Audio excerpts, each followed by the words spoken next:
Nifanye nini ili siku apate kunielewa mwanangu? Au kosa langu mimi ni lipi, maskini ya Mungu? Siku ni mtoto wa kukosa kunisikiliza mimi kweli?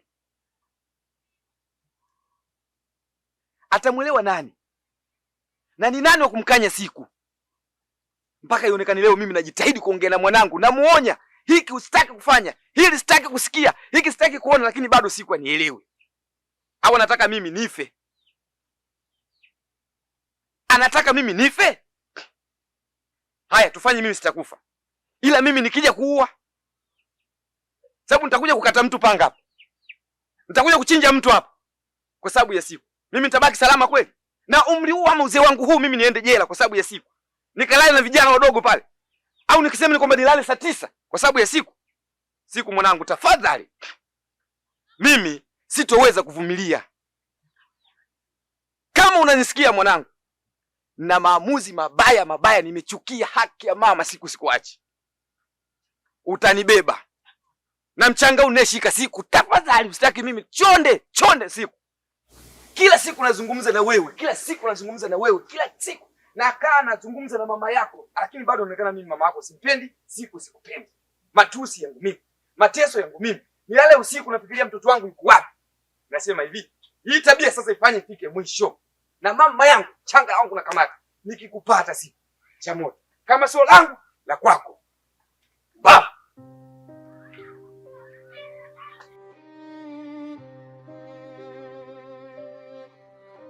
siku gani? Nafikiri sasa hivi siku gani mienendo yake ni singalia. Kweli kabisa. Hii tembea siku gani anayetembea nayo siku hizi kweli jamani? Ya kweli? Siwezi kujua. Lakini unajua siku gani ni jinsia yako wewe? Ni mtoto wa kike. Hilo unalijua? Nalijua mume wangu. Alafu anayepaswa sana ndani mkujua siri za mtoto wake ni nani baina yangu mimi na wewe? Hivi mume wangu, hata kama yule ni mtoto wa kike, ina maana wewe huwezi ukamuita mwanao ukamkalisha chini ukaanza kumsema? Si mtoto wetu wote.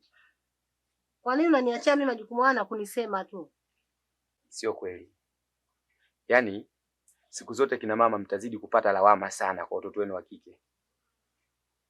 Huko sio kujitetea. Sio, umeelewa? Sikuzani akae mimi, yani kae mimi hapa na Sikuzani, au kae wewe na Sikuzani hapa. Alafu ufanye jambo kubwa la aibu. Wewe ndio utakuja kusemwangwa sana kuliko mimi. Sio, umeelewa? Nimekuelewa mwanangu. Na sababu itasababisha kusemwa wewe ni kitu gani? Kwa sababu wewe ndio utamtunza sana Sikuzani kuliko mimi. Lakini kama unafikia hatua ya kuniambia mimi kwamba lawama atakayelipata Sikuzani au sijui kitu atachokifanya Sikuzani wewe hutakielewa, unafikiri mimi majibu haya ya kunijibu mimi nikiweza kulizika kweli? Na wakati unajua yule ndo mtoto wako wewe na wewe ndo dhamana ya yule, sio mimi. Lakini mume wangu, ninapoongea na Sikuzani, nadhani wewe unanisikia ninavyomkanya wakati nimekalisha chini, lakini Sikuzani hanielewi wala nisikie. Na ananijibu majibu ambayo anajua mwenyewe. Kuna siku uliniambia mimi kama Sikuzani anajaribu kumwonya na nigomea. Mume wangu, sijakwambia kwa hiyo. Unajua Sikuzani anavizia sasa hivi hapa. Akijua baba hayupo, yeye anatoka. Lakini pia nikirejea mimi nyumbani, na yeye mapema anafika. Lakini mimi ikiwa mtu mzima nishamjua yule mtoto. Tembea ile sio ya bure. Kuna jambo nilijaribu kuuliza siku moja. Sikuzani yuko wapi? Uliniambia kwamba ameenda kuchota maji. Siku ya pili nikakuuliza tena, yuko wapi Sikuzani? Ameenda kukata kuni. Maskini ya Mungu anarudi hana maji. Siku ya pili anarudi hana kuni. Nikagundua kitu kwamba wewe unachezea mimi akili zangu, unacheza dili na mtoto wako. Wewe hapo? Mimi Sikuzani namkalisha na namsema, lakini mtoto hanielewi na wala hanisikii. Wewe unanilaumu bure tu. Hakuelewi na wala hanisikii. Na kusikii. Na kila siku nafanya jambo la tu la kumkalisha na kumsema mwanangu. Sasa atakuja kunielewa mimi kama baba. Wewe si hakuelewi na kusikii. Sasa siponielewa Sikuzani, Basi wewe ungeniambia mimi sasa, unajua tumkalishe usikuzani, tumuulize anakoendaenda wapi. Lakini mimi kila nikijitahidi kukuhoji wewe kama mke wangu, yule mimi mwanangu, sitoweza mimi kumuuliza kama mtoto wangu, mwanangu naendaenda wapi, na hali ya kuwa yule mtoto wa kike kuna kitu atanitukanisha mimi mbele ya wazee wenzangu. Kuonekana labda mimi kuna jambo kwa mwanangu nahitaji, au jamii ambayo imetuzunguka kuonyesha kwamba labda pengine mimi hapa namtaka mwanangu, kitendo ambacho hakipo. Wewe ndo mtu wa kukaa naye mtoto wako kamuuliza, eti mbona mimi babako kila siku ananipigia kelele? Kwani wewe unaendaenda wapi? Wewe umewahi kulifanya tendo hilo siku moja? Sasa mimi hapa ndo nitajua kwamba humu ndani wewe unasikuzani kuna jambo. Tutaonana vizuri. Ngoja niondoke. Takuja mimi kuniambia vizuri. Sasa mume wangu unaondoka baada ya kukaa hapa tukajadili mambo ya sikuzani, wewe unaondoka unakasirika tu.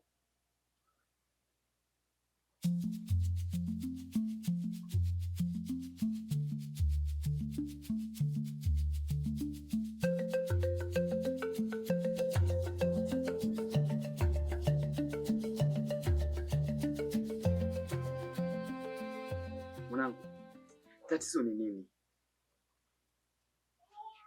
Kitu gani mwanangu? Hebu angalia dunia hii ilivyo na shida. Hiyo mienendo yako hiyo na huo mfumo uliojipangia wewe wa kutoka toka bila sababu na unakoenda kujulikana. Hivi kweli unahisi kama mwenyewe una faida kwako? Naongea na wewe. Hiyo tabia yako ambayo sasa hivi umeona ndio bora kwako, ya visafari ambayo mimi sielewi kama nikiwa babako, kweli vitakuletea faida kweli? Alafu ngoja nikwambie kitu moja mwanangu. Dunia sasa sio ya kufanya wewe hayo mambo yote. Dunia hii tuloko kuna sasa hivi sio kufanya wewe hivyo vitu vyote ambavyo unavifanya. Kifupi mwanangu, unajizalilisha. Unajua unajizalilisha wewe? Alafu mimi nilitegemea hivi, labda ungekuwa mtu ambaye unajielewa na kufanya vitu ambavyo vyenye busara, pengine kwako vikakusaidia, kwa sababu ushakuwa mkubwa sasa hivi. Na ni kweli mkubwa. Utulivu wako ungekusaidia pengine ukampata mchumba kwa olewa. Lakini leo umekuwa mtu mhangaikaji. Yaani kwa vijana wa sasa nyinyi mnaita madanga. Si unadanga kitu gani? Mimi zamani nikifikiria kama mdangaji ni mchezaji mpira. Kumbe mdangaji kuna mambo yenu ambayo mnayofanya huko kupuuzi. Hivi uone kama unajizalisha mwanangu? Sasa mimi nikwambie kitu kimoja. Hayo mambo yafanye, lakini hayana faida. Dunia ya sasa ukifanya yoyote utakuja kufa mwanangu. Hebu jiulize, umekufa wangapi ambao walikuwa kuwa na tamaa za kijinga kama za kwako, na wengine wameshapata maradhi, wako vitandani wanaugua. Faida yake ni nini? Niongee na kitu gani ili upate kunisikia? Au nikufanye nini ili upate mimi kujua kwamba baba ameongea? Sasa mimi ngoja nikwambie kitu mwanangu. Mimi kuanzia leo sitaki kuona umesimama na kijana ama mvulana yoyote kijijini hapa. Na kama siku nitategemea kuona umefanya hivyo vitendo, na kunyonya macho. Bavu mkubwa wewe. Hivi mimi kama babako kwa nini siongee maneno ukanisikiliza? Nikiwa kama mzee wako kwa nini usinisikilize? Hivi wewe ni nani usionielewa mimi? Babu, hebu toka hapa. Sitaki kukuona kabisa. Mimi nitegemea mtoto wenyewe, maana hata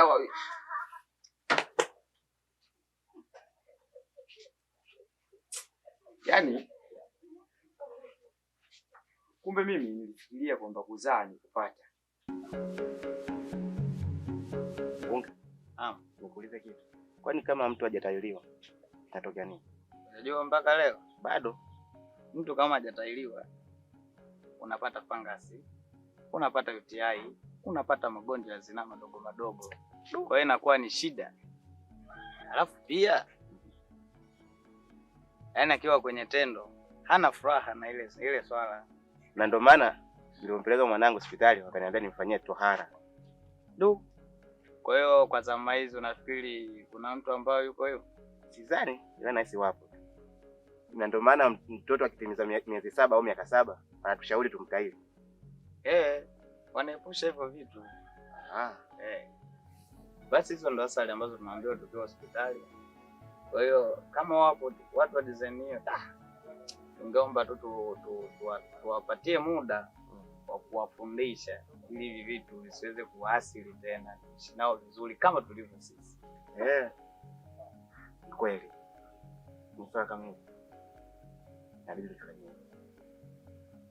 Sasa haina shida. Kama itakuwa hivyo haina shida. Sasa mimi nilikuwa na sasa mbona mwenzetu anaondoka? Blaza vipi? Acha nayo, inawezekana na stress zake wewe. Mwacha aende, inawezekana akili zake ziko sawa. Sawa. Tuachane na hizo mada. Hivi nikuulize. Kwani hizo biashara zako unazotembeza kwa leo zinaendelea au vipi? Mwanangu mimi biashara nimefungia ndani na sasa hivi nina mpango wa kwenda bondeni naenda kulima mchicha. Sasa hivi naona watu wanazungusha michicha wanapata hela. Mimi naona ile biashara ya urembo jao, rafiki yangu jao. Wewe ukae ufikirie kalime mchicha. Gharama zote za kwenye mchicha, utafute madawa, sijui nini, hauna muda hata kutembea, ukae ukazungulia mchicha. Mchicha tu gani sio hela? Hata kama. Mwacha kalime, hata fanyaje? Hata kama una hela. Bora nipite nazungusha biashara zangu za urembo kuliko hizo. Rafiki yangu mimi kinachoniuza urembo kitu hichi. Nini? Hii nguo imeexpire, ungempa tu dada yako yale matusi, rafiki yangu. Mimi naondoka kamata yote tu. Mimi naondoka basi. Sasa ndio natelacha. Mwanangu mimi natembea, mimi naondoka. Wale hebu nenda huko naye. Shama, yeye amekaa amefikiria na kusema naenda kulima mchicha. Mimi sifanyi biashara hizo za kulima mchicha, naenda kufanya hata kama ingekuwa mimi.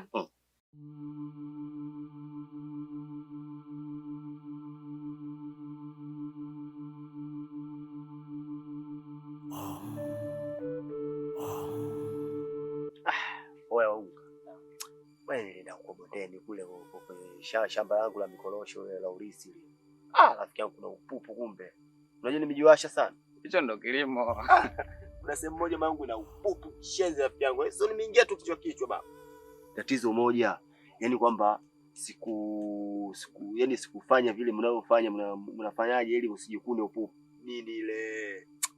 Hebu niambie kwanza bwana. Na mimi nishasahau. Nini laula? Mimi sijalaula rafiki yangu. Yaani kiukweli nimejikuna kishenzi rafiki yangu. Yaani mwili mzima. Pole sana rafiki. Basi poa, rafiki yangu sikiza kwanza nikuelekeze kitu kimoja. Ila sasa ndugu yangu, hapa nina tatizo moja, sawa? Nataka unifahamishe, unijulishe yani kitu kimoja. Nasikia kwamba wanasemaje?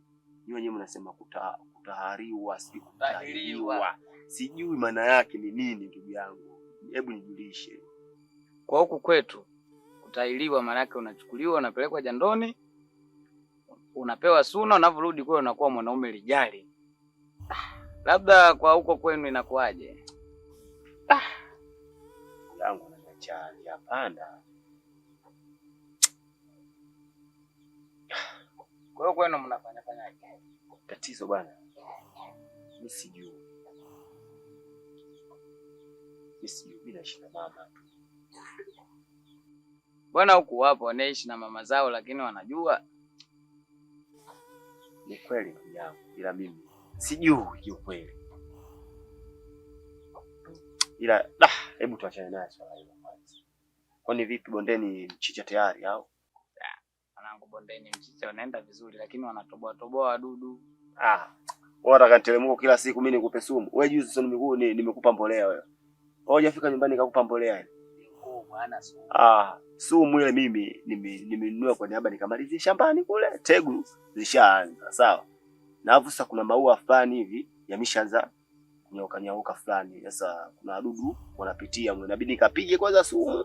Nikimaliza sumu nipige mpavilo. Hiyo ndo mpavilo dawa ya mwisho kwangu mimi. Sipulizi tena. Wewe kila kitu unataka kitonga rafiki yangu mtelemuko. Sasa mimi nifanyaje wakati wewe ndo rafiki yangu? Ninapokwama company wewe. Sawa ndugu yangu nimekuelewa. Ngoja kwanza nitakufanya mipango au vipi? Wewe na mimi tu. Haina mbaya. Bali sasa ngoja kwanza mimi nielekea hivi mara moja nikuache hapa.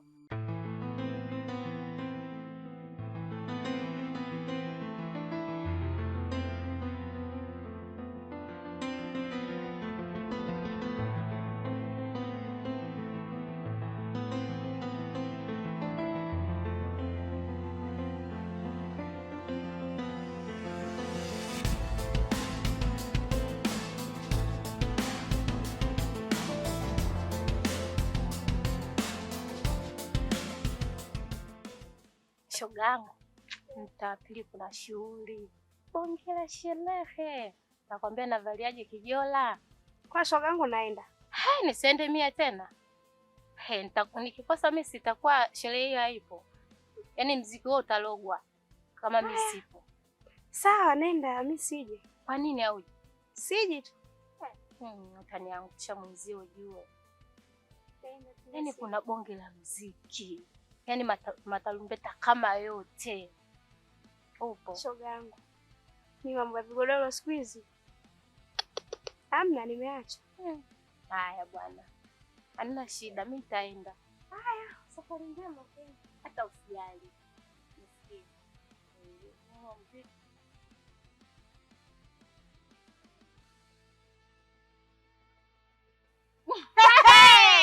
Mkono wa sweta. Shoga yangu. Kuna kitu pale.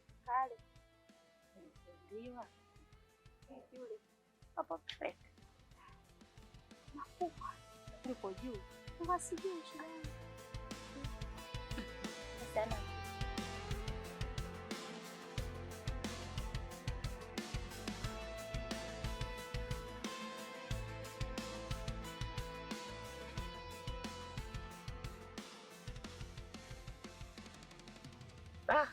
Rafiki yangu Zakaria. Mbona uko hivyo? Ni kweli rafiki yangu. Lakini mimi nina tatizo. Tatizo gani sasa? Hebu niambie. Kweli ndugu yangu, mimi nina tatizo. Na tatizo hilo wa kunisaidia ni wewe. Wewe ndio kila kitu katika upande wangu mimi. Ni rafiki yangu, kipenzi, ndio msaada wangu tosha.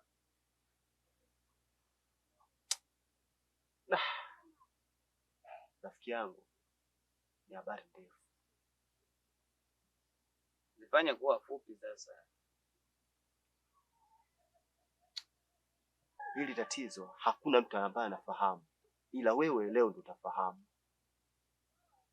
Mimi Unga sijafanyiwa tohara rafiki yako. Masiala hayo. Acha masiala yako wewe. Kweli. Na umri huu? Acha masiala bwana. Ni kweli, sio masiala. Nakwambia hiki kitu kutoka moyoni mwangu kabisa. Kuna siku nimekuongopea mimi. Wewe na familia yako mnaishi dunia gani? Na umri huu? Tu. Ni kweli ndugu yangu, ila mimi sijui. Maana nimezaliwa, niko hivi hivi, ila sijui. Ila ina shida rafiki yangu. Kwa sababu taarifa yako imefikisha kwangu, imefika. Hapa kijijini kuna wazee maarufu sana, tutawatafuta kwa siri. Sawa? Alafu hilo tatizo lako watalitatua na utakuwa fresh kama mimi. Lakini tu rafiki yangu, na umri huu, magonjwa yalivyo hivi, UTI, sijui fangasi na mauma kibao yapo. Mpaka umeachwa hivi. Changamoto sana hizi. Sawa ndugu yangu, nitashukuru sana. Lakini hii hali ndugu yangu inaninyima raha kabisa. Nakuwa mnyonge, siwi na amani katika maisha yangu. Na ndio maana nikafikiria, nikaona bora nije kukuambia ndugu yangu. Pengine unaweza kanipa msaada kama huu. Kwa hilo ndugu yangu, mimi nitashukuru kwa msaada wako ambao utanipa mimi. Na kuomba, niko chini ya miguu yako. Tafadhali usimwambie mtu yeyote kwa mimi nali. Kaka, sio hilo tu. Mimi na wewe mbona tumetunza vitu vingi? Ili mbona swala dogo tu? Mbona umeniamini vitu kibao? Ili swala dogo. Achana nalo, linaisha hilo. Japo kuwa limechukua muda, manake mpaka kufika umri huu ni tatizo.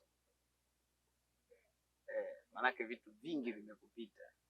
Kwa hiyo pole sana rafiki yangu.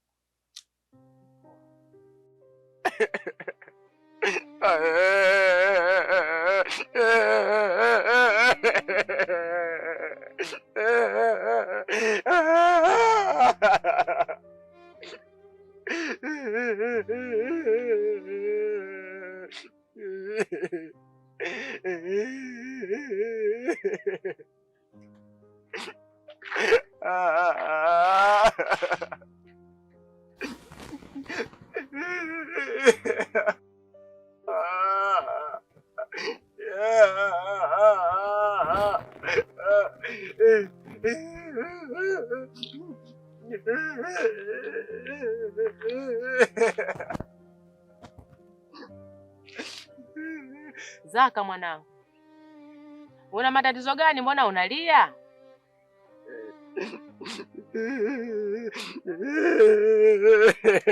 Mama, hivi unajua kwamba mimi mwanao nina tatizo? Tatizo gani? Mama, mimi naishi kwa aibu mama. Mimi mwanao nadhalilika. Kila nikitembea mitaani vidole wananyoshia mimi mama. Nakuwa kama kuku aliokoswa na mwewe. Kwa nini mama? Mimi naumia. Mbona unanifunga? Hebu niambie basi. Una tatizo gani? Mimi mama nina mapungufu. Kwa nini umeshindwa kunipatia haki zangu za msingi? Mimi naumia mwanao. Inaniuma. Sikiliza. Hayo mapungufu nayoongelea hayapo kabisa. Uko tu vizuri mwanangu. Nguvu unayo, shamba unaenda, kulima unalima. Haya mapungufu gani unaizungumzia wewe? Sasa kama ulishindwa kutafuta haki zangu za msingi kunipa, basi mimi nitatafuta mwenyewe.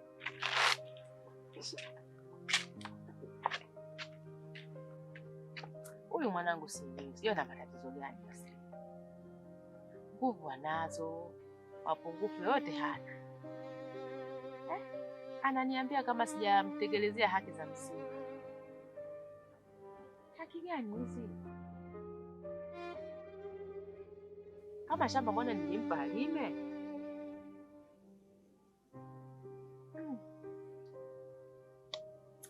Hatari. Hai.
Mama, usinifanye mama. Basi kumbe wangu. Mtoto nalia nini? Nilikuelekeza toka mapema. Nilikuambia mwanao kuna mambo anayafanya. Wewe ukanikingia kifua. Umejua mimi amefanya nini kule? Unajua amefanya nini kule? Sijui amefanya nini. Hebu muulize mwenyewe. Eti siku mwanangu umefanya nini? Anakataa? Anakataa mtoto? Ndio anakataa. Sasa hebu kwanza nipishe hapo nje ndani. Toka. Toka hapo nipite. Baba. Wewe. Ipo siku. Baba. Kitu kibaya sana wewe. Na wewe. Wewe. Sitaki kukuona tena hapa. Mbavu mkubwa. Baba. Tembea. Baba. Basi mwanangu, nyamaza. Nilikwambia wewe mwanangu, basi. Basi nyamaza mwanangu. Nyamaza mwanangu. Nyamaza mwanangu. Nyamaza mwanangu. Nyamaza. Nyamaza mwanangu, nyamaza. Nyamaza mwanangu.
Jani, ukuta jani?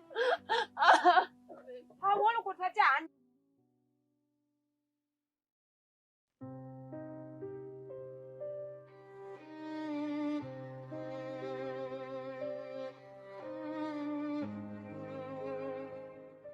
Sasa kundukulwa. Ukuta jani? Ukuta jani? Baba amenipiga. Utendaje wewe? Baba amenipiga bibi. Ya jamani. Sijamfanya kitu. Hakusana bwana. Ukupanya daje babali. Baba amenifukuza. Utendaje wewe? Sababu ndani. Sijamfanya kitu bibi. Amenikuta tu nimekaa na rafiki yangu. Ndo kanifukuza. Kuna makuto ole mentenda matata. Ngwa ule sana bwana, tangwa sana tulikukuta kwa bwana. Utendaje? Sijafanya kitu bibi. Na mimi naomba nikifika nyumbani. Ananikata miguu. Mwanangu nangu. Ndugu wangu. Vile kwambe teketa madoro. Nkonga na chani. Na untendi chani na chipoteji. Nangu ni mwanangu ni maleka. Nelwinu nangu nikutende maovu lohe. Kungu wengu unanuungu wangu panya. Lakini nangulo nangu chayo wangu libelu likava libelu lyangu. Nikamela kwa kuminganga. Nangu nkulasome. Nelwi yinu wangu chitende wangu chipoteji haswa. Chani. Siku ndugu wangu. Paka kupanyile. Habu sana bwana. Amenipiga vipi? Anikupanya? Ndio amenipiga. Nilikofi. Na kanibuluzi. Chamana dela hadi dinisele dini. Kulwa. Mbona vena hatari? Unambe kwani koko ni kamu. Nero yenu akupanyi wako. Akukululu hivi. Wako mwana wakutimai. Yena boka jinu jingu jinu wako. Alambe hawucha mani na wako wenyohi. Njo maana dela kuselu. Kata pako ndugu wangu. Kwa hataji. Ika sana ndugu wangu. Ngwendu koko unamuja. Hatali na ngoi hatali. Chini jejani tutendi wako chimpata kina meni. Nyalala ndugu wangu. Nyalala. Uningupelekana. Ngwendu koko namuja. Angu hauli sana. Nangu mwana weni mbaleki yula tu yumu. Nanange kubaleki wako. Weka nelo hukistere. Manala akija. Wala nikamwelewa. Ngwendu koko. Hataje ni mwanangu nangu. Jinko jijita. Mpaku huka stage ne.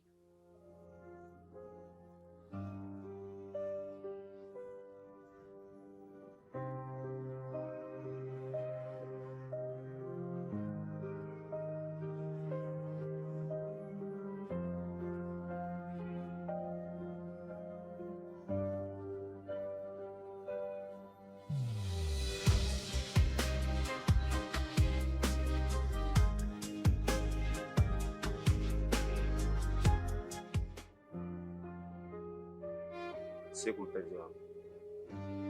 Wewe umekuja kunioa. Hauna raha. Tatizo gani? Nyumbani amenifukuza.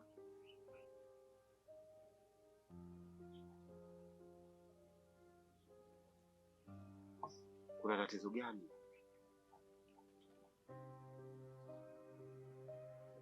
Tatizo ni pale alipotukuta baba wakati tumekaa mimi na wewe.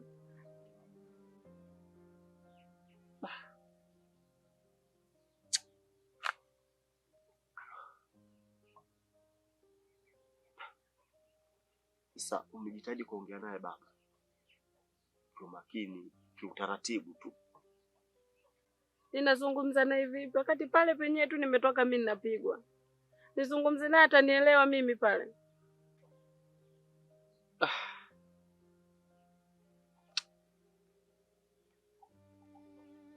Lakini unatambua kwamba mimi mazingira yangu si. Kiukweli maisha yangu hayako vizuri. Hapa mimi naishi na mama. Sio kwamba na kufukuza, hapana. Au na kukataa, hapana. Nenda kaongee na baba. Rudi kaongee na baba. Yule ni mzazi. Ukiongea naye anaweza kukuelewa.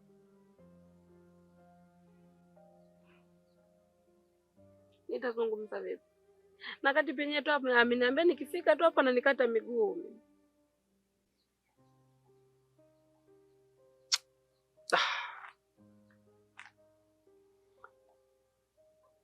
Mimi hapa naishi hapa, sina hili wala lile. Na siku zote nakwambia maisha yatakaa vizuri, kila kitu kitaenda vizuri. Na hapa mimi mama sijamwambia, sawa? Sijamweleza kitu chochote. Leo hii wewe umetoka huko kwenu, sawa? Unasema baba amekufukuza. Unafika hapa. Je, mama hata kushangaa kweli? Mimi kwa mama nitaeleweka mtu ana namna gani?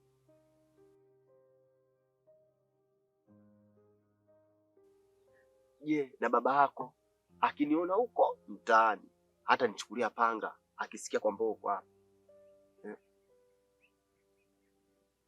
Zaka. Matatizo yanatokea yote ni kwa sababu ya kwako wewe. Ni mara ngapi nakuelekeza uende nyumbani, uende ukajitambulishe na hautaki?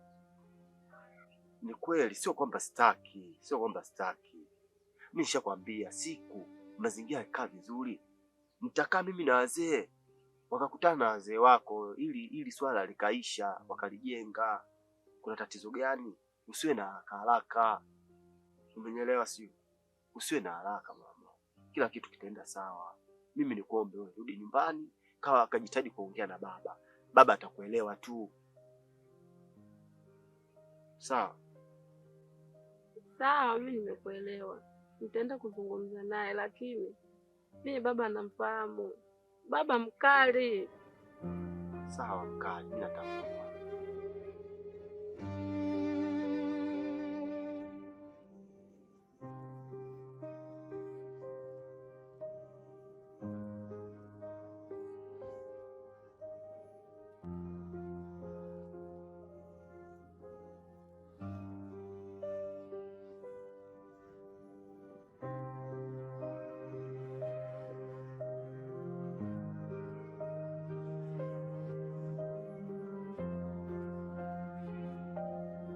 Mwanangu.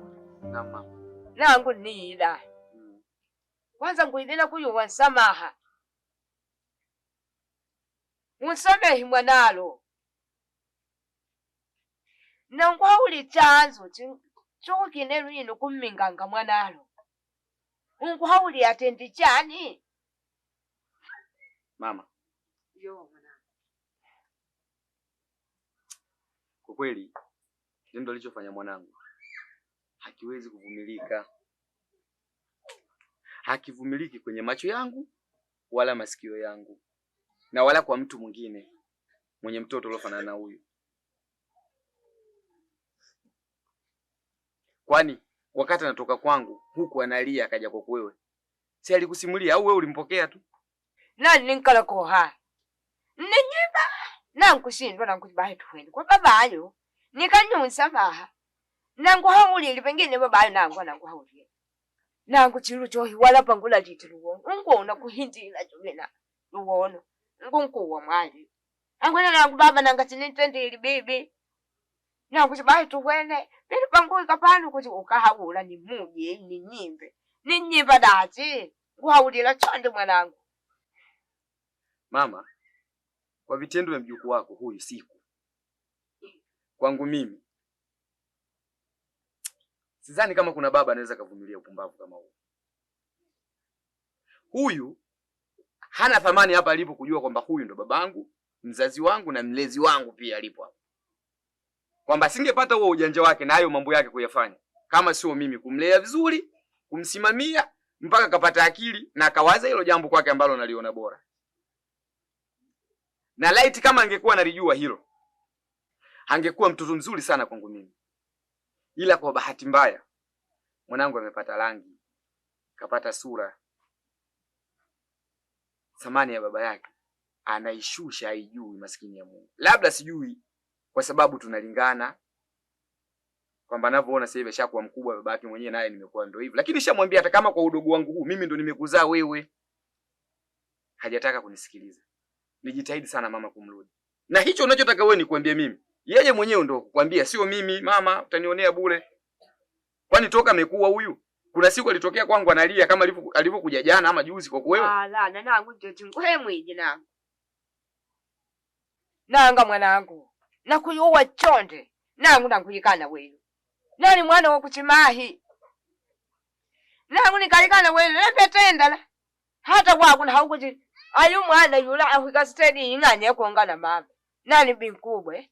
Ai nani benduma jina benduma ayu mwanangu ndukulwangu. Ala mangona sinangu.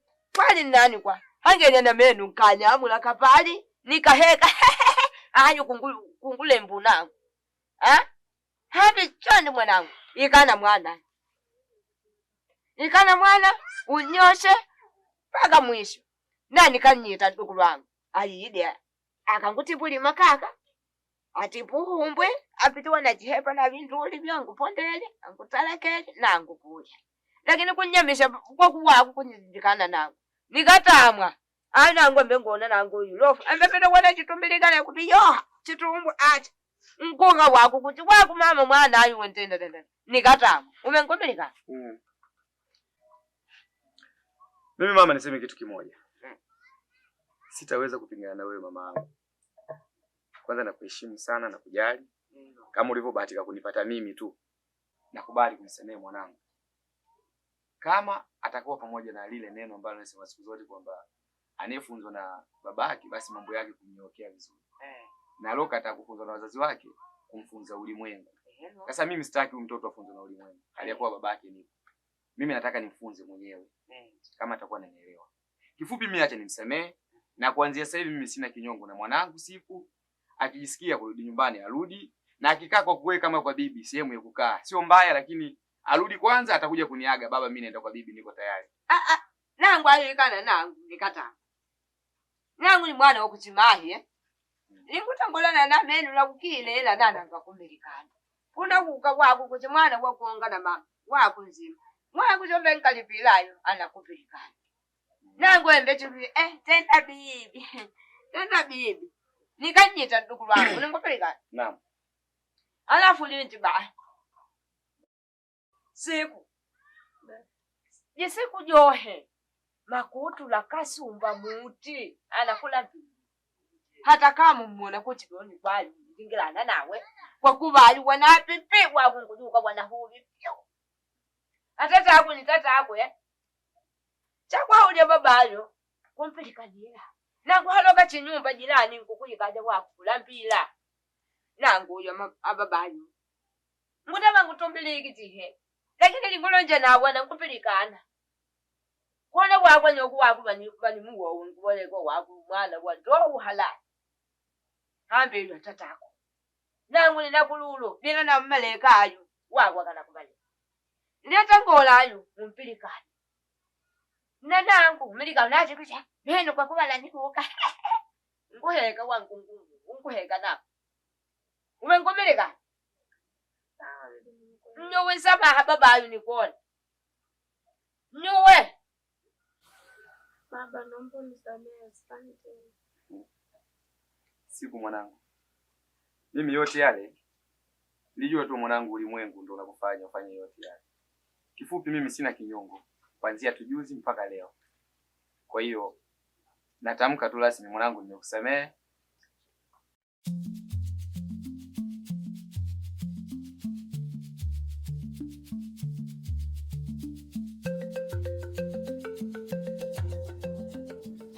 Mpenzi wangu Siku, mimi nimekuita hapa, nina tatizo.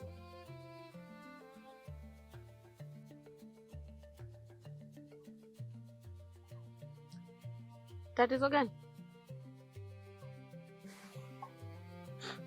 Kweli nina tatizo kubwa sana, lakini kabla sijaongea tatizo langu, naona kama mpenzi wangu hauko sawa. Maana siku hizi sio kama siku zote tunapofika hapa na kwa hiyo. Sijakuelewa na tatizo gani. Hamna tatizo, mimi niko sawa tu. Kwa umezoea nikifika hapa na furaha, Ni kweli. Unaona ukifika hapa unakuwa mcheshi. Ila leo naona kama umebadilika. Au nataka niluke ili nijulikane ndo na furaha? Hapana. Ila furaha ya mtu uliyomzoea huwa haipotei. Ni kweli na tatizo. Maana nimechoka. Kila siku kazi ya kufika hapa, tunaongea, tunaondoka. Tunaongea, tunaondoka. Nimechoka mimi. Mpenzi wangu Siku, sio kama mimi sikupendi. Mimi nakupenda. Nakupenda vizuri tu. Na sio kwamba siku zote unavyokuja hapa unaniambia tendo fulani. Tendo lile vipi tulifanya. Sio kwamba sihitaji, nahitaji. Lakini na tatizo. Na tatizo hili nilokuwa nalo, sina msaada mwingine isipokuwa msaada wangu ni wewe, mpenzi wangu. Tatizo gani?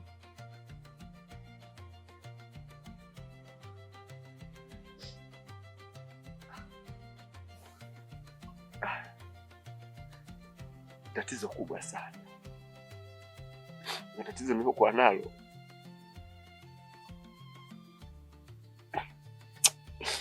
sina kunisaidia isipokuwa ni wewe. Nimekosa msaada. Sio unavyofika hapa kwamba mimi sikuhitaji wewe. Mimi nakuhitaji.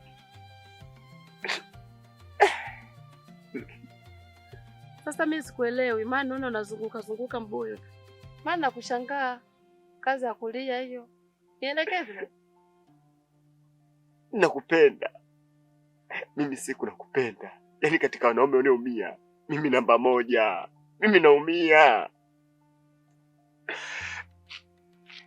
Sasa mimi unavulia hivyo, mimi unanishangaza mwenzio. Sababu mpaka sasa hivi sijui sababu ni ipi. Mimi ni mtu wa kuwa nakosa amani kijijini. Hapa kijijini pote hapa. Mimi ni mtu wa kukosa amani. Nikiingia kwenye kahawa, vijueni mote, watu kuniangalia mimi na kuninyeshea vidole. Lakini Siku nikwambie, mimi nina tatizo tena kubwa.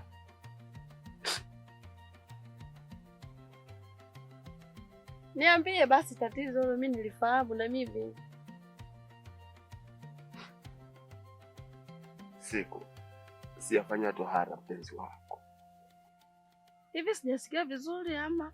Hebu rudia tena, umesemaje? Sijafanya tohara mpenzi wako.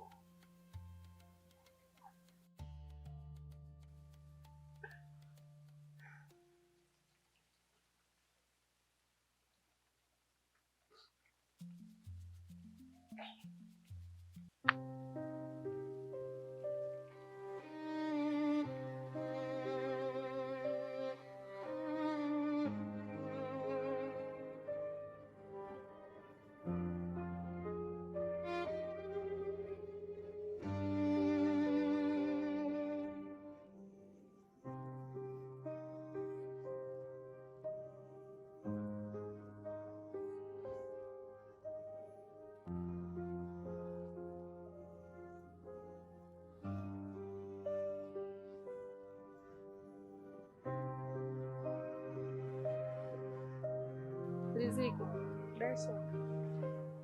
Mimi kuna kitu nataka nikuambie. Kitu gani hicho? Kuhusu Zaka. Zaka? Amefanyaje? Mpaka pale unapomuona umbi ule Zaka hajafanyiwa tohara.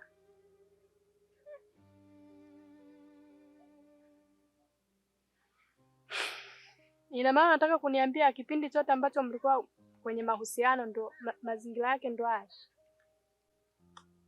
Yaani muda wote ndo hivyo alivyo, na sijawahi kufanya naye kitu chochote kile mpaka muda huu hapa ninapofikia.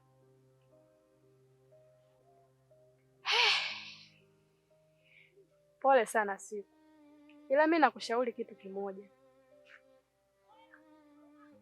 Ungeenda kumwelekeza mama kila kitu, kwa sababu ninavyojua baba si ngariba hapa kijijini, na uhakika kwamba ukimwelekeza mama ataenda kumwambia baba, atalifanya hili jambo. Kwa sababu kwa umri aliokuwa nao Zaka, sio vizuri kumpeleka hospitalini, itakuwa ni jambo la aibu, kwa sababu kila mtu atajua kwamba Zaka anaenda kufanyiwa kitu fulani. Ila ukimwelekeza mama akamwambia baba atalishughulikia hili na Zaka atakuwa vizuri tu, na hisi utakuwa na furaha. Riziki, kwenda kuongea na mama sio shida na wala sio tatizo, ila naogopa. Naanzaje? Siku, usiogope, yule ni mama yako. Una uwezekano wa kumwambia jambo lolote lile. Mama tofauti na baba. Mama ana huruma. Wewe hapa cha kufanya, nenda kwa mama. Ukifika pale inabidi uonyeshe sura ya huzuni. We mwelekeze kila kitu, usimfiche. Nadhani mama atakuelewa. Mama atafikisha taarifa kwa baba na jambo hili litashughulikiwa ili wewe uwe na furaha. Ila ukikaa tu kwamba naogopa, utakosa furaha Siku, na mimi sipendi nikuone mazingira kama hayo. Sawa, mimi nitajaribu kwenda kumweleza, lakini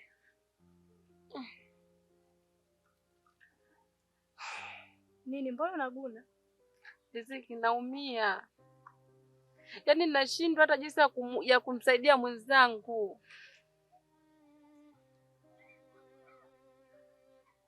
Ni kweli mimi najua kwamba unaumia, ila sasa ukienda kwa mama ukamwelekeza haya mazingira na mama akafikisha taarifa kwa baba, nadhani maumivu yako yote yatapungua, na niseme yataisha. Utaishi kwa furaha na amani. Fanya hivyo Siku, mimi nakwambia. Aya, sawa, mimi nimekuelewa. Nitaenda kwenda kuzungumza naye.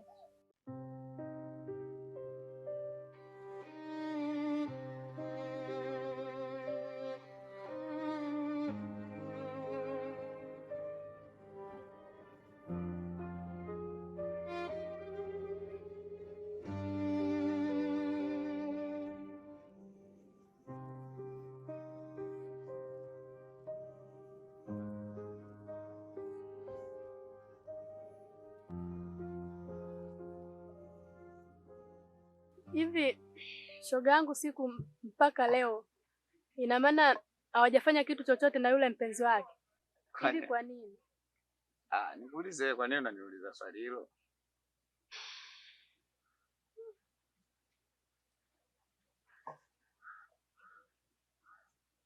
Na kuuliza hivyo kwa sababu ina maana kipindi chote hichi ambacho wapo kwenye mahusiano hawajafanya kitu chochote mpaka sasa hivi. Hata na mimi nasikia hivyo hivyo. Kama ulivyosikia mwenzangu, na mimi nimesikia hivyo hivyo. Kwa sababu Zakaria hajafanyiwa tohara. Hivi ni kweli unavyosema? Kwa sababu hata yeye mwenyewe aliwashawahi kuja kuniambia. Sasa naweza nikaamini kwa sababu kuna siku shoga yangu aliniambia kwamba ni mpenzi wangu yuko mazingira haya mpaka hapa. Ila sasa sikuamini. Kuna siku nikapita tena mitaani natembea tembea hivi nikasikia kwamba wanamzungumzia mpenzi wake siku. Kwamba mkono wa sweta. Mimi nilisimama kwa muda mrefu nasikiliza yale maneno. Nikasema hilo jina la mpenzi wake shoga yangu linatajwa pale. Alafu anasema mkono wa sweta. Alafu nikakumbuka na yale ambayo aliniambia shoga yangu. Nikasema kumbe hili jambo ni la kweli. Sasa mpaka leo unanithibitishie hapa. Kiukweli anateseka sana shemeji yangu. Hata mimi siku amekuja kunielekeza mwenyewe sikuamini, niliona labda utani tu kwa sababu tukikaa kwenye camp letu sometimes tunakuwa tunataniana. Kwa alivyoniambia mimi mbona kama utani, akasema si utani, serious kabisa. Kwa hiyo ni sahihi. Na ukiangalia ni kweli kwa sababu umri umeenda. Mpaka sasa hivi hajafanyiwa hicho kitendo. Si anateseka shemeji yangu. Sasa nikwambia kitu kimoja, wewe yule ni rafiki yako. Mimi nakuomba umsaidie. Kwa sababu hayo mambo yashafika kwangu. Kwa usipate shida mpenzi wangu. Yamefika. Tutamsaidia na atarudi kwenye mifumo yake ya kawaida kabisa. Wala usipate shida. Naye ataenjoy kama tunavyoenjoy sisi. Sawa, mimi nitashukuru kama furaha yake itarudi kwa sababu si unaona mimi na wewe tunavyokutana tunaenjoy. Kila kazi tunaipitia, michezo tunaicheza. Sasa hao wanakaa tu kama sijui hapo kwenye game sijui ya nini hilo nafikiri kinaendelea nini. Hamna lolote pale. Kama sio kushikana tu, mara kupigana busu, hamna kinachoendelea. Au uwanjani wanaweza kaingia na wakapiga mpira, golikipa kadaka. Hata kama ni mwanaume, anaonekana kila kitu cha mwanaume. Ila sasa kuna mazingira hayako sawa kwake yeye. Ndio maana mpambania, nimekwambia yani baada ya muda kila kitu kitakuwa sawa. Wewe usipate shida.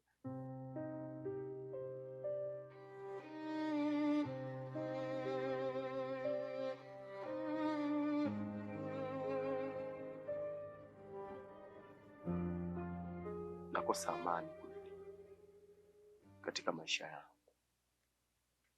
Maisha yangu sasa hivi nimekuwa kama tuseme panya ambaye akimwona mwenye nyumba yuko ndani amejificha kwenye kizizi, ila akitoka tu basi kujiua, kujiachia ndani kwa uhuru.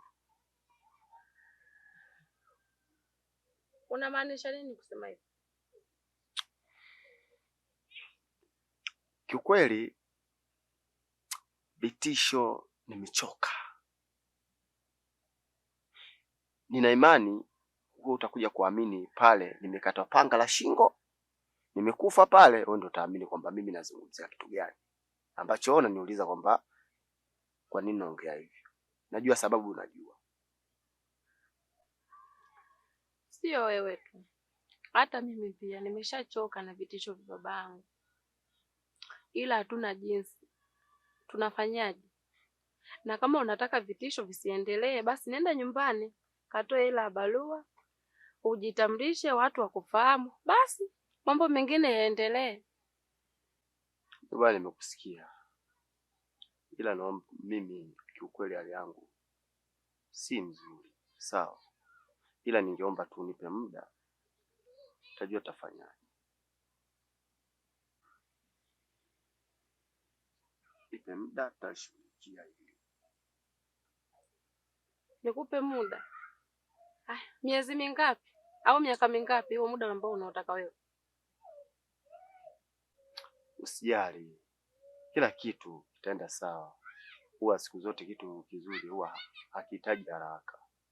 Si unielewa? Mimi mwenzenu nikupenda sana. Kwa hiyo mimi ningeomba tu nivumilie, mazingira tena kaa sawa, kila kitu kitaenda vizuri. Sawa mpenzi wangu. Sawa, mimi nimekuelewa. Kwa hiyo naomba nikimbilie nyumbani mara moja, si najua baba alivyo mkali.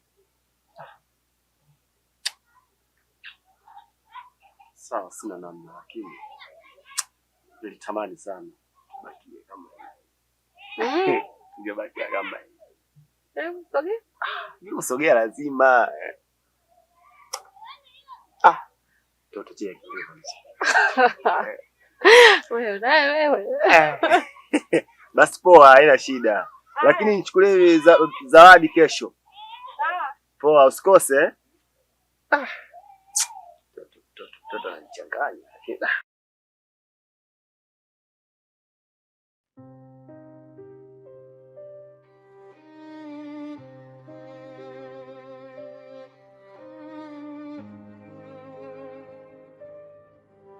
Mwanangu. Naam mama. Ninajua kama unakosa raha, unakosa amani. Ila hata mimi pia huwa sina raha. Sina raha kabisa kutokana na matatizo yako. Sasa nilishafikia hivyo, lakini tatizo lote ni baba yako. Nilipokaa na baba yako tukawa tumekorofishana. Mimi nikaamua kuhama, nikaenda mwisho wa mji. Nikaenda kukaa. Lakini sasa usiofu mwanangu, utakuwa tu vizuri bila matatizo. Sawa. Na mimi pia nitaenda kwa bibi Siku nikamwelekeze hili tatizo. Naona na yeye atanipa ushauri. Ni kweli mama. Mama, mimi nakosa amani mwanao. Nakosa amani. Nikitembea mitaani, kwenye kahawa, nikijaribu kukaa, macho yote mama ya kwangu. Watu wananinyosha vidole mitaani. Kiukweli nakosa amani. Amani yangu hapa kijijini ndogo. Mama, najifikiria, nakuwa na mawazo tofauti kichwani mwangu. Sasa mwanangu, nishakwambia kuwa na amani. Kuhusu hilo tu, naona hilo tatizo litatoka. Najua mwanangu nateseka, lakini hata mimi pia naumia ndani ya moyo. Sawa mama. Mimi sina mengi ya kuongea kwa sababu hili swala mama yangu umeshanipata. Na najua mama yangu pia umeshapata na hamasa. Si hawana kijiji. Wewe mama yangu nifanyie hivyo. Mimi mwanao nakosa amani. Nimeshakwambia kwa hilo tu utakuwa huru. Mimi nitaenda mpaka kwa bibi Siku.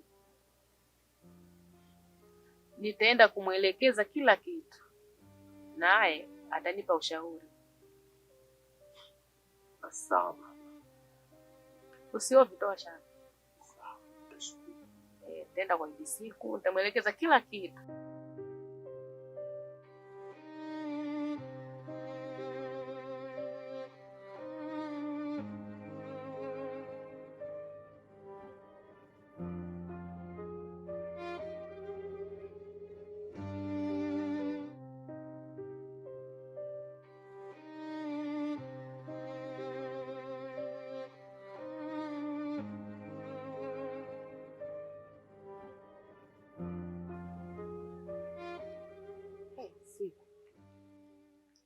Mwanangu, mbona uko na wasiwasi kuniangalia na kuinamia chini? Kuna tatizo gani?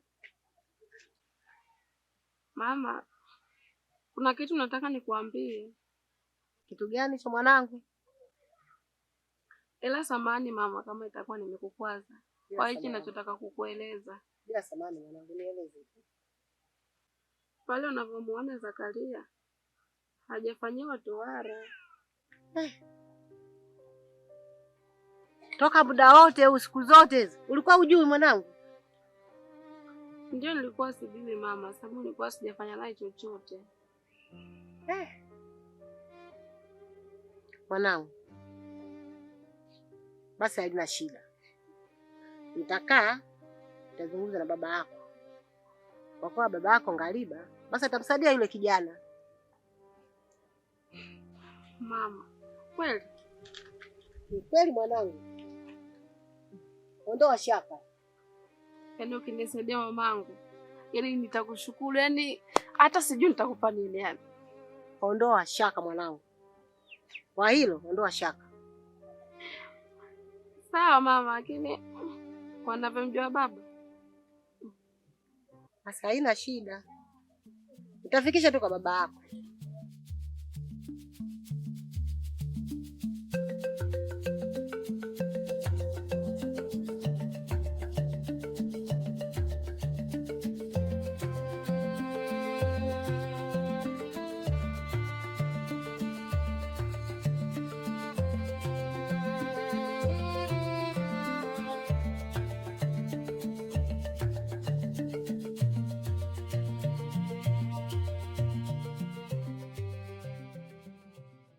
Bibi Siku. Be. Kwani ile bustani vipi mwanao? Anapitia kule shambani? Bondeni kule. Na mwana. Kuwena kwaje?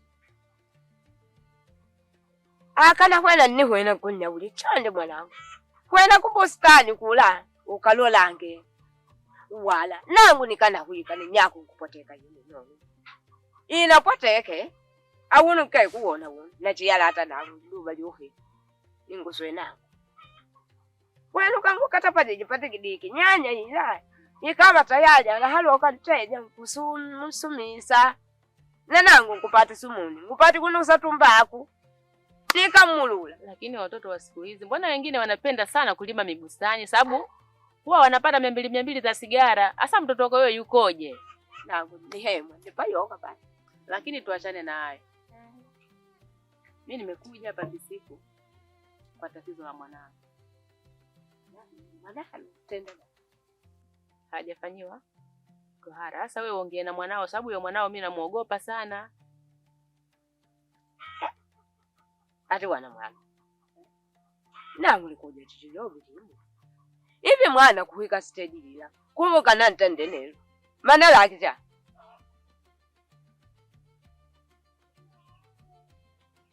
Tatizo si unajua watoto wakukaa na wanawake. Yule mwanangu nilikopo nakaa na mimi mwenyewe peke yangu. Na mimi nilikopo naogopa, nilikuwa na hofu. Wakula mbengo kwa hemo. Nangu ndilo bija kuchikumwana wako yikana mwana mma. Nangu ayu unaona. Nama mbikiji bani kutumbilika ati tangu baba tema kutumbilika. Nkompe kabisa wachitumbu. Kuchitumbu cha munyitu. Munyitu mubachitumbu. Lakini nangu nela mwanangu nkukulumuka nangu nkuntaya awumona wo minu wako kuyikati kuti nangu ni mwana ni mai nangu ni mwana ni mai kweli minu kama chabechila vina nitendeka nanumi kama yuchile uchikulu nelu hawane malobi hata nangu ambempata nani wako kamulanga neko. Yaani hata mimi mwenyewe sina raha na hata mwanangu kule anakopita hana raha pia. Ndo maana nimekuja hapa unisaidie Bibi Siku. Wow. Mwanangu nangu kweli na kwena kini anakalipa. Kukalipa ile Mungu liko wapi kuja chupo. Kuna mwana. Haya na kwena nkungolewa nkuyika nkungopelekani. Kwa kweli nashukuru nkuleka kwatendali. Hamene liwakusa chaka. Nangu nalonja nawe. Mana nishughulikila neko. Ana abache sana kijana. Awa. Kweli mamahe bakabe nkunyita. Na mwaka pa bebiji bali. Pate babina analenga. Bali hake jamani. Numi yuba ninkata baje. Ngene jutu tinkilisha waku mwanalu. Mana la kijana. Basi ndo maana unisaidie kwa jambo hili. Ukifanya hivyo na mimi pia nitashukuru.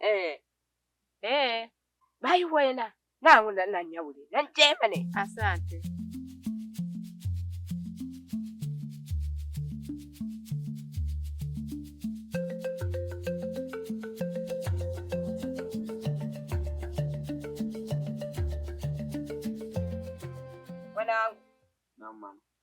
ni ida kulidi jambo leo tu. Mama Zakaria ni ida. Mungu alikuchwena kwa mwana alukula. Ukangupembejeje, ukanyuwe. Mwanangu nangu akana yaluka. Zakaria? Hajafaniwa suna? Bwana. Umri wote ule? Pete kana yaluka nangu cha. Awa kuna nomi wohiula. Kuchelwa kana yaluka. Binu nakuyuwa chanjo kwa mwanalo. Ukampembeje. Anshughuliki mwanangu huyu. Mama. Zakaria. Elo. Ni heri mara 10 ingekuwa vijana wote wa mji huu. Kati yake mmoja akapata na tatizo mimi ningemfanyia. Lakini sio kwa Zakaria. Sababu? Mama. Historia kubwa kidogo. Tena ni kubwa yenye ukubwa wake. Zakaria, kama utapata historia utapata kumbukumbu. Kuna siku alikuja mwanangu mimi alikuja nyumbani kwako mama analia, aliyakuwa analia. Mimi nilimfukuza. Kilichosababisha mimi nimfukuze siku nyumbani kwangu ni Zakaria. Haki ya Mungu mama. Yaani kila siku mimi nilikuwa namuonya mwanangu, kwani mienendo mbona siielewi? Leo haupo, kesho upo. Kitu gani mwanangu? Lakini hatusikilizani kwenye nyumba. Siku moja nipite hapa nakutana na mwanangu mimi kasimama na Zakaria. Aliponiona Zakaria akakimbia. Mwanangu akabaki. Mimi nikamburuza mpaka nyumbani kwangu. Mama yake shahidi. Tena nampiga. Katika kwa uchungu ule ambao nimeupata baada ya kuona kile kitendo ambacho kimeendelea, nikamwambia kuanzia sasa hivi mimi wewe hapa nyumbani kwangu hama. Na ndo alifunga safari ya kuja kwako.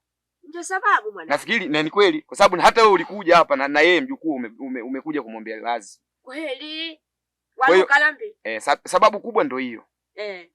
Lakini leo mimi anakuja Zakaria huyo unifanyie suna. Mama hapo pagumu. Mwanangu. Naam mama. Nangu nakuyuwa. Lola leo ni wakoja la hiyo. Vanyimidili. Zakaria. Hivi bandu kama haba banipendana. Wangu hata kama niwika steady ila. Nye kumpanya mwanalo. Kumbuluza. Mapendeni banipendane. Pakabe hululika. Bina neyu. Kwambe yikati neyu bila kujaluka. Agena kutukana. Hivi mwanalo la haya akembe yona pata. Mama. Mimi acha niungane na wewe. Acha tu niungane na wewe japo moyo unaniuma, tena unaniuma sana zaidi ya sana kwa matendo yao. Iwe Zakaria, iwe mwanangu siku. Ila siku zote unapokuwa mtu mzima inabidi tu kubali matokeo. Yaani mimi nitafanya hili sio kwa furaha. Ila nitafanya hili kwa kukamilisha ubinadamu wa kwangu. Kwa kuomba tu kwa Mwenyezi Mungu labda kuna jambo nitakuwa nimemkosea lakini atanisamehe kwa hilo. Kwa sababu huyu Zakaria kwa mji huu hapa ukizunguka kuonekana yeye ndo kwanza hajatendewa suna. Kitendo cha karaha sana. Ukilinganisha sasa na maisha ambayo tunaishi. Watoto wadogo sasa hivi tayari washafanywa suna. Ni yeye tu. Sasa imekuwa kama picha, yani anazunguka anakuwa kama picha, yani watu wanamuonyesha kwamba muone Zakaria. Sasa mimi nitafanya sio kwamba nina moyo kwamba eti moyo wangu umefunguka kivile, hapana. Ila nitafanya ili kwa sababu nitengeneze mazingira kwa sababu mama yake Zakaria amekuja kwa kuwe kuja kukulalamikia. Unifikie mimi ili tumfanyie suna yule kijana. Basi mimi nitafanya, lakini mama nitafanya aliyakuwa nina moyo wa kinyonge sana. Bai mwanangu nakushukuru. Nakushukuru. Alhamdulillah. Kweli. Kwa kungopelekana ndeni kwa hauli dile, nakushukuru. Nangu pano. Ama maiza kaliye. Ane ngutukana nangu. Ngutukana ni mali. Kosa nangu tikali mali. Nani kati makuwa na mwanawe na wako kutende dilo. Kumbe hii shida inatoka kwenye familia. Hambi chonde mwanangu. Subira yavuta heli Nunga ni haukuti Islamu wo heli. Lazima nsomehi. Munu nyaki. Kama nikutende makosa bidi unsomehi ndio Uislamu. Mimi mama yameisha. Kwa sababu nitafanya haya yote haya kama ulivyosemea utu uzima dawa. Kwa hiyo na mimi nitafanya sio kama moyo wangu utakuwa umekunjuka sana ila nitafanya tu ili mama Zakaria na wewe mama pia mkikutana basi muone kwamba sisi kama vijana tumetengeneza hili jambo limeisha. Ila nimuombe tu Zakaria. Mimi mtanitengeneza. Najua nikimtengeneza zaidi atazidi sana kumharibu mwanangu. Ila mimi sitajali. Kwa sababu angetaka hilo, basi angenitafuta hata mzee akafuatana naye akaja kwangu kuja kuniomba mimi, mzee, tuna shida na mtoto wako. Haina shida. Labda wakasikiliza mimi nina kauli gani. Lakini hayo mambo ya kusimama huko mara tukioa nikimuona tufukuzane, kwa kweli mimi jambo hilo sipendelei. Nangu ni hope hela pangu haulidile mwanangu. Agena tukana. Mpane chimuje kucho kwa kuchileu ati. Ale yuko chinangu bila. Naku nyitu kwa andeta nani? Sana kabisa. Tena kwa kifupi. Basi tuache tuonemeisha. Asante mama.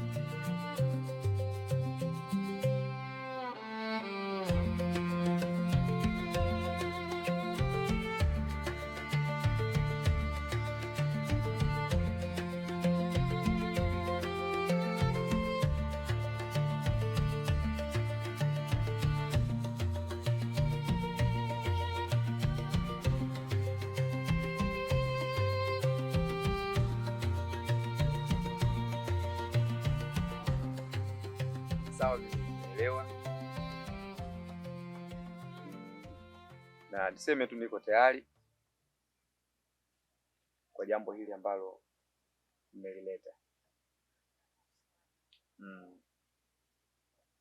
Ila mama uko ridhaa? Mimi niko radhi. Niko radhi kabisa, sababu mimi sina amani. Anaponyeshewa huyu vidole, hata mimi pia nanyoshewa vile vile. Mtoto wa fulani huyo. Mtoto wa fulani huyo. Sasa mimi huwa sina raha vile vile. Tena ningeshukuru maana amwekea huruma mwanangu. Kweli. Wanamkataa wanawake. Mimi bwana niseme kwanza nashukuru. Nashukuru kwa sababu jambo lenyewe hili nalo limekuja muda mwafaka. Ilikuwa kesho kutwa, kuna kijana nililetewa hapa juzi ili nipange mimi siku ya kufanya kazi. Kwa nafasi yangu nikaona kesho kutwa naweza nikawa na nafasi bora ya kufanya kazi. Na leo tena nimekuja, nikaona ni nafasi kubwa tena ya kuunganisha. Basi itakuwa nafanya kesho kutwa, japo hatujapanga saa ngapi, ila tutaelezana saa ngapi ili tufanye hiyo kazi. Kiukweli na mimi naumia sana ninapomwona kijana kama huyu kwa umri wake huwa hajapata asuna. Yaani naumia na sipati picha. Mtaani unamchukuliaje yule kijana? Kwa sababu mimi nina imani kabisa huyu mwanamozunguka huyu lazima watu wanyoshe vidole. Kwa kulingana na umri wake na maisha ya huku kwetu kijijini jinsi tunavyoishi. Basi naomba umsaidie. Tena hata siku hiyo mimi mwenyewe sio nimchinje mbuzi tu, maana nina kinyongo. Au mke wangu mama Sibula sanaje? Hata mimi nitafurahi. Huyu akifanyiwa tohara na akamuoa mtoto wetu. Yaani mimi nitafurahi sana. Tutaheshimika kijijini na sisi. Na nikukumbushe tu, maana kuna wakati tulikuwa tunafukuzana ikawa wakati mwingine hauna amani. Ila naamini kwamba sasa hivi ukipata hichi ambacho tunakusudia kufanya utakuwa uko huru. Na ikiwezekana unaweza kutafuta mjomba ama shangazi ama hata mababa wadogo kama wapo. Maana mjomba atakuwa anakosea mjomba husiana na masuala ya ndogo kumsimamia mtoto wa upande wa pili. Si unaelewa vizuri? Unaweza kutafuta watu kaja nyumbani kwangu hata kwa shilingi 500. Mimi niko tayari kupokea barua yako. Ili tufanye jambo ambalo Mwenyezi Mungu atakuwa anadirizia sana kuliko mambo mengine yote ambayo ungekuwa unaona unayafikiria kama ni mazuri. Karibu sana. Sawa. Usinihofie sana. Mimi ndo baba yako.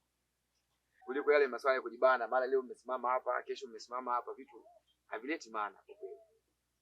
Tunajizalilisha, yaani najizalilisha mimi, unajizalilisha wewe kwangu mimi, na mimi napata aibu kwa watu kwa sababu haiwezekani mtu mzima kama mimi alafu nikanafukuzana na wewe. Wakiniuliza watu nini eti kisa mwanangu. Sikupenda kwa kweli. Kwa hiyo sasa utakuwa huru kwa jambo hili kupita. Si umenielewa vizuri baba? Mimi nione hili lenyewe ni jambo la msingi sana. Naona hata mama Sikuzani hapa atafurahia jambo hili kuliona hivi. Nitafurahi mume wangu. Mwanangu siku akiolewa. Naona hata hapa kijijini tutaheshimika. Ni kweli. Ila Sikuzani hajakosea kuchagua, alichagua vizuri.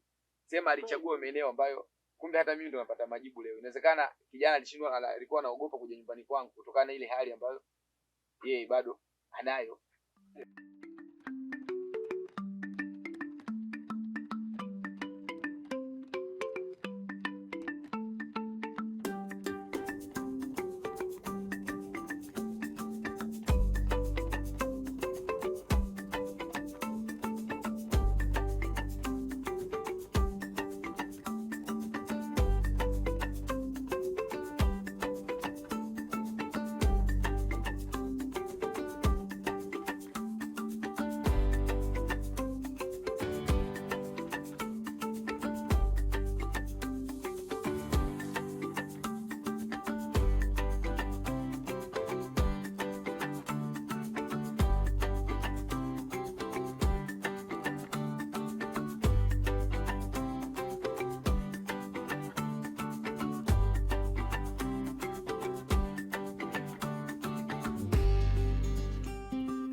Basi tulia.